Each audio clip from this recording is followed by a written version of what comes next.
All right, so get this right. China, they're installing tons of solar energy, like record-breaking amounts. But there's a catch. Huh? This clean energy boom, it's clashing with like another huge priority for them, making Yeah. sure everyone has enough to eat. Oh, that's fascinating. Yeah. Like a real dilemma, right? Totally. On one hand, you have this urgent need to cut carbon, transition to cleaner energy, all that. Yeah. But on the other hand, got to feed over 1.4 billion people. Right. Can't forget about that. No. And for China's leaders, both are non-negotiable. Okay, so where exactly is the conflict here? We're talking about solar farms, right? Like popping up everywhere. Exactly, yeah. And that's where the tension comes in. Yeah. Solar farms, great for renewable energy, obviously, Right. but they often need huge, huge tracts of land. Oh, I see. And in China, where arable land is already limited, this rapid expansion of solar, it's putting a strain on agriculture, on food production. It's almost like a competition for land is heating up, right? With clean energy going head to head with food production. Yeah, that's a great way to put it. And the Wall Street Journal article we're looking at today, it highlights this conflict, especially eastern China, where most of the country's fertile land is. Got it. So China's leaders are committed to both goals, right? Renewable energy, A&D, food security. Absolutely. And to really get how deeply food security is ingrained in China's thinking, you got to consider their history. We're talking about a country that has experienced devastating famines, like the Great Famine from 1959 to 1961. Yeah, a period that definitely left a mark, I imagine. Exactly. And even today, Mm. China relies heavily on imports for some key agricultural products, like soybeans. Oh, okay. This dependence on foreign sources for essential food, seen as a strategic vulnerability, something they're really aware of and trying to address. So it's not just economics, right? It's like national security and independence. Exactly. Xi Jinping himself, he's repeatedly emphasized this. Protecting farmland. He said it's like protecting giant pandas. Wow. That's powerful imagery. It is. It underscores how seriously they take this. Right. But at the same time, they're pushing hard for solar energy expansion. Sounds like walking a tightrope. Yeah, they are. And the incentives driving this solar boom, they're significant. We're talking government subsidies, low interest loans, tax breaks, I see. and of course the global push for carbon neutrality, which China is a big player in. So it's like a perfect storm of factors fueling this growth in solar capacity. How does that growth compare to, say, the U.S.? The scale is just, it's staggering. Last year, China installed almost 217 million kilowatts of new solar, Wow. more than half the global increase. That's more solar capacity than the U.S. has built, like ever. That puts it into perspective, and it sounds like this is only the beginning. They have even bigger plans. Right. To hit carbon neutrality by 2060, China needs to increase its solar capacity by, get this, a factor of 14 from its 2020 level. That's enormous, but with all this land going to solar, how will they produce enough food? That's the million-dollar question. And this is where competition for land gets really intense, particularly in eastern China. Where arable land is already limited, you have highly profitable renewable energy projects Right. competing for the same land as traditional, often lower profit agriculture. Right, yeah. The article actually mentioned an analyst describing it as a clash between, quote, high-profit business and low-value agriculture. Pretty stark contrast. Yeah, it is. And it highlights the economic pressures driving this conflict. So is there any way to, like, reconcile these competing needs? Can you have both ample, clean energy and enough food? Or is it a zero-sum game? That is a critical question, and it's something researchers and policymakers worldwide are wrestling with. There's a potential solution gaining traction called agrivoltaics, Oh. but it's not without its own challenges. Okay, let's dig into that. What is agrivoltaics? So imagine a field. You've got solar panels strategically placed, still allowing sunlight to reach crops below. Okay, so... And that's agrivoltaics, basically, Yeah. combining solar energy production with agriculture on the same land. Oh, I see. In theory, best of both worlds. That sounds really cool. Is this something being explored in China? It is, yeah. In fact, agrivoltaics is gaining traction globally, including in the U.S. Oh, wow. But there are limitations. What kind of limitations? Well, not all crops thrive in the shade of solar panels, right? Yeah. Think about grains. Oh, right. Need lots of direct sunlight. Makes sense. So crop compatibility is key. Can't just plant anything and expect it to do well. Yeah, right. It's not a magic solution. No. And there's another issue, maybe more concerning.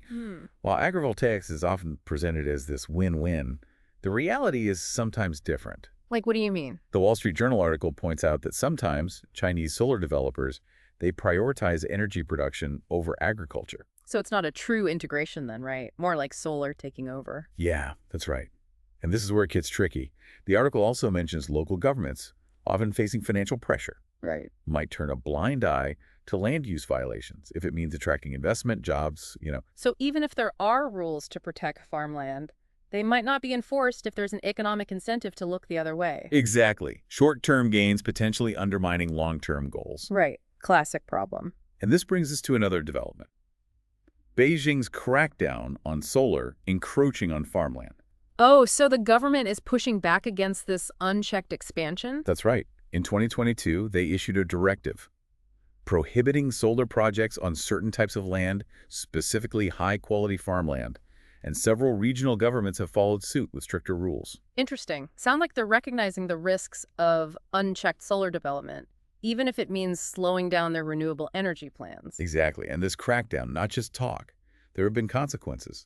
In Guizhou province, a company was fined almost $100,000 for illegally building on communal farmland. Wow. Sends a strong message. Yeah, it does. It's not just warnings. They're taking action. So does this mean they're giving up on solar? No, not at all. It's about finding balance, making sure solar growth doesn't sacrifice food security. It's like they're trying to recalibrate, right? Realizing they need to manage this transition more carefully. Precisely. And to understand the consequences of getting this wrong, we need to look at a specific case highlighted by CCTV, China's state broadcaster, the Musi Township case. Okay. The Musi Township case. What happened there? This case really shows what can happen when solar projects take over valuable farmland. And what's interesting, it wasn't just a solar company seizing land. Oh, so there's more to it. It was presented as an agrivoltaic project, promising to combine solar with rice cultivation. Ah, so trying to have it both ways. Yeah, the residents leased their land, assured they could keep growing rice. But the reality, as CCTV found, was different. What did they find? Well, the rice grown there, not suited for shade. So even with good intentions, the choice of crop itself was flawed. Oh, I see. It shows that just putting panels on farmland without thinking about things like crop compatibility can backfire. Right, yeah. It's more complicated than that. Absolutely. You need careful planning, understanding of local agriculture. It sounds like good intentions met reality, and reality won.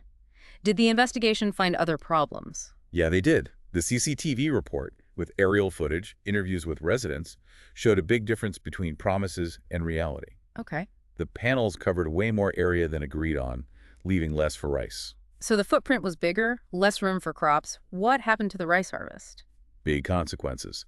The article says an 80% drop in yield compared to before the project. Imagine losing 80% of your income. Wow, that's devastating. Did they find any explanations for that? Reduced sunlight was a major factor, of course. Yeah. But they also found a disconnect between official claims and reality. A disconnect. You mean like they weren't being truthful about what was happening? A worker at the solar facility denied any protected farmland was involved, but locals and even official signs contradicted that.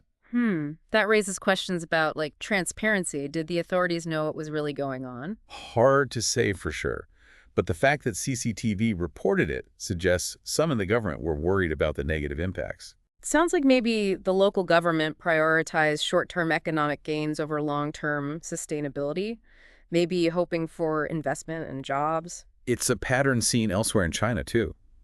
The article mentions similar issues in Hubei province, large solar projects encroaching on farmland. In one case, an official claimed they had redesignated the land, compensated by giving other plots for food production. But were those other plots as good, as productive? Was it a fair trade? That's a crucial point. This practice of redesignating land, it highlights the need for transparency, oversight, making sure these decisions consider the long-term well-being of the environment, the communities. So where does this leave us? Is China's solar push just too much of a good thing? Can they have clean energy and still feed their people? Complex issue, no easy answers. Solar power is crucial for China's green future, no doubt. But the Musi Township case, and others like it, show what can happen when the drive for renewable energy isn't managed well. It's a cautionary tale. Reminds us that even good intentions can have downsides. It's not about choosing between energy or food. It's about figuring out how to have both. Exactly. And this isn't just a China problem. As global demand for renewable energy grows, other countries will face similar land use dilemmas. What we learn from China can help others transition more sustainably. It seems like the key is a more holistic approach, considering how different land uses connect. Energy and agriculture aren't separate, they need to work together in a way that benefits everyone and the planet. I agree completely. This reminds me of integrated landscape management, an approach that sees how everything is connected. Instead of energy competing with agriculture, it looks for ways they can coexist, even help each other. Can you explain that a bit more? What does integrated landscape management actually look like? It's about going beyond simple solutions, taking a broader perspective, not just maximizing yields in one sector, but looking at the health and productivity of the whole ecosystem. So looking at the bigger picture, thinking about long-term impacts. Exactly. Considering water, biodiversity, soil health, even the social and economic well-being of communities. It's more complex, but essential for real sustainability. It's like a whole new way of thinking about land use, right? Not a zero-sum game where one side wins and the other loses, but finding win-win scenarios. That's a great way to put it. It's about moving away from competition and towards collaboration. So how do we make that shift happen? It sounds like a big change. It needs innovation, collaboration, and a willingness to challenge old ways of thinking. The good news is we already see this happening around the world. For example, in parts of Europe, farmers use solar panels to create microclimates that actually benefit certain crops. Interesting. So they're boosting yields, A&D, generating energy. That's using technology to create a win-win. Are there other promising approaches out there? Absolutely. Another exciting area is vertical farms, basically indoor farming, growing crops in stacked layers under artificial light, reduces land use, increases productivity, and makes us more resilient to climate change. Sounds futuristic, but also very practical. Growing food indoors frees up land for other things like renewable energy, so we can tackle multiple problems at once. It's a really exciting time to be exploring these solutions. The key is to scale them up, make them accessible to more people, more countries. But technology alone isn't enough, right? We need the right policies too, things that support and encourage these sustainable practices. Absolutely. Technology gives us the tools, but we have to create the right environment for them to work. Policies that encourage investment in sustainable agriculture and renewable energy and make sure everyone benefits. So creating a level playing field where doing things sustainably is not just possible, but also profitable and accessible to everyone. But how do we make sure those policies actually work? The Musi Township case showed us that even when rules exist, they're not always followed. You're right, that's a crucial point. Effective governance and transparency are key. Musi Township shows how important citizen engagement is. Holding decision makers accountable, making sure local voices are heard. It's a reminder that sustainability isn't just about technology, it's social and political too. We have to work together to create a system that works for everyone. So as we wrap up this part of our deep dive into balancing renewable energy and food security, what's the main thing you want listeners to remember? I think the most important thing is to avoid oversimplification. We need to embrace the complexity and understand that there are often trade-offs. It's not about finding the perfect answer, but about finding a path forward that minimizes the bad stuff and maximizes the good stuff for both people and the planet. So it's not about being against solar power or clinging to old ways of farming. It's about realizing we need both and finding ways to make them work together better. Exactly. It's about understanding that we're all part of a connected system, and what we do in one area affects everything else. We need to move past us versus them and work together. We've seen how innovation, good planning, and good policies can create those win-win situations where we can have both clean energy and food security. But the Musi Township case is a warning. Good intentions aren't enough. We have to be careful, hold people accountable, and make sure local communities have a say. I couldn't agree more. Sustainability is about constantly balancing things, adapting and learning from our mistakes. And it's something we're all doing together. And that leads to the biggest question. What can our listeners do to help create a future where we have enough energy and enough food? This isn't just for governments and companies to solve. Everyone has a role to play. It starts with awareness, learning about these challenges and how our own choices affect things. Then it's about taking action, supporting sustainable businesses, advocating for better policies, or just making more conscious choices in our everyday lives. We often underestimate the power of individual actions, but together they can make a big difference. Even small things like reducing food waste, choosing energy-efficient appliances, supporting local farmers. Absolutely. Yeah. And don't underestimate the power of your voice. Talk about these issues, ask questions, challenge the way things are. The more we talk, the more awareness we raise, and the more we can push for solutions. Well said. This deep dive has given me a lot to think about, and I hope it's done the same for our listeners. As we wrap up this part, we leave you with this. What role will you play in creating a sustainable future? A future where we can use solar power without sacrificing the food we need. We'd love to hear your thoughts and ideas on social media, and until next time, keep diving deep. The Musi Township case. It really shows the challenges of balancing solar with agriculture. What makes this case interesting is it wasn't just a solar company taking over farmland. Oh, really? There's more to it then? Yeah, initially it was presented as this agrivoltaic initiative combining solar energy production with rice cultivation. Okay, so they were trying to, have their cake and eat it too, harnessing the power of the sun and growing food. But it sounds like something went wrong. Exactly. The residents were convinced to lease their land.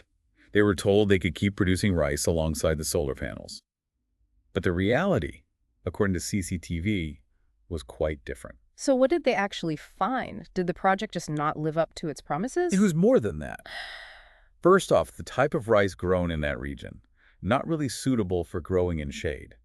So even with the best intentions, the choice of crop itself was a problem. It's a good reminder that you can't just stick solar panels on any farmland and expect things to work out. You have to consider things like, what crops are compatible. Absolutely. It shows how important it is to plan carefully and understand local agriculture when you're doing these agrivoltaic projects. It sounds like good intentions met a harsh reality. So did they uncover any other issues with the project? Yeah, the CCTV report had aerial footage and interviews with locals. It showed that the solar panels actually ended up covering a much bigger area than they had agreed on, so there was less land available for growing rice. So the solar installation was bigger than planned, less room for crops. What was the effect on the rice harvest? It was pretty bad. The article says there was an 80% drop in yield compared to what farmers were producing before the solar project. Imagine losing 80% of your income. That's huge. A loss like that could really hurt a farming community. Did they find any explanation for such a big drop? The report said that less sunlight reaching the rice plants because of the panels was a big factor. But they also found that the officials weren't being truthful about the project. You mean, there was a difference between what they were saying and what was actually happening? Right. When they asked about it, a worker at the solar facility denied that any protected farmland was involved. But locals and even official signs said that the area was designated as high-quality farmland. That's concerning. It makes you wonder if the authorities knew how much the project was impacting the farmland. It's hard to say for sure. But the fact that CCTV reported it suggests that at least some people in the government were worried about the negative effects of all this solar development. It seems like maybe the local government was putting short-term economic gains ahead of long-term sustainability. They probably wanted the investment and the jobs. That's something that's been seen in other parts of China too. The article mentions similar issues in Hubei province, where big solar projects took over farmland. One official even claimed they had redesignated the land for other uses and compensated the farmers by giving them different land for food production. But was that other land as good, as productive? Did the farmers get a fair deal? That's an important question. This practice of redesignating land shows that we need more transparency and oversight to make sure that these decisions are made with the long-term well-being of both the environment and the people in mind. We can't let economic interests outweigh the need to protect valuable farmland. We've uncovered a lot in this deep dive, but it feels like we've only scratched the surface of this issue. We really have. And this topic, it touches on so many aspects of global sustainability. We could talk for hours about China's specific policies or the technology that's changing agriculture and energy. There's definitely a lot more we could explore, but for now, let's bring it back to our listeners. What's the key message you hope they take away? For me, it's that we can't oversimplify these things. We need to embrace the complexity, understand that there are trade-offs. It's not about finding the perfect solution, but finding a path that minimizes the bad and maximizes the good for people and the planet. So it's not about being anti-solar or sticking to old farming methods. It's about recognizing we need both and figuring out how to make them work better together. Exactly. It's about understanding that we're all connected and our choices have ripple effects. We need to move past this us versus them thinking and work together. We've seen how innovation, smart planning, and good policies can create those win-win situations where we can have clean energy and food security. But the Musi Township case is a reminder. Good intentions aren't enough. We need to be careful, hold people accountable, and make sure local communities have a say. Absolutely. Sustainability is a balancing act. It's about adapting and learning from mistakes, and it's something we all have to do together. And that brings us to the most important question.